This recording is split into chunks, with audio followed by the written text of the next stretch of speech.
আমার কাছে এই মেশিনটা এসছে, এই হামিং প্রবলেম হচ্ছে। দাঁড়াও তোমাদের হামিং প্রবলেমটা দেখিয়ে দিচ্ছি।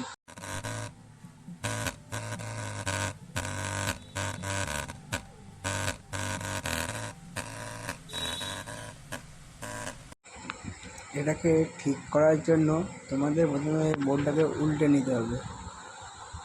তারপর ঘুরিয়ে নেওয়ার পর তোমরা দেখতে পাবে এদিকে একটা ট্রানজিস্টার আছে, যেটা 2 ohms-এর। এই ট্রানজিস্টারটা তোমাদের খুলে নিতে হবে। এই ভিডিওটা যদি তোমাদের ভালো লাগে তোমরা সবাই একটা করে লাইক এবং চ্যানেলটা সাবস্ক্রাইব করে রেখে দাও।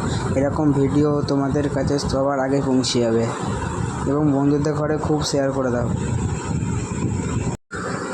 এবার তোমাদের একটা ট্রানজিস্টার নিতে হবে, যেটা 5 ohms 4 ohms হলে ভালো হয়।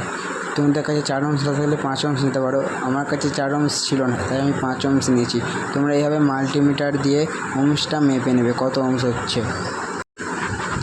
এবার ওই ট্রানজিস্টারটা পুরোটা ভালো করে খুলে ফেলবে এবং জায়গাটা পরিষ্কার করে নেবে। আমি যেরকম খুলেছি তোমরা সেরকম খুলে নেবে। এবার এই নতুন ট্রানজিস্টারটা তোমরা ওই খুলে নেওয়া জায়গাটায় ভালো করে সোল্ডারিং করে দেবে। ভুল হলে কিন্তু আর হবে না এবং ভালো করে পড়বে, কোথাও যেন খারাপ না হয়ে যায় বোর্ডটা, ভালো করে করে নেবে। আমি যেমন সোল্ডারিং করছি 2 জায়গায় ভালো করে করবে।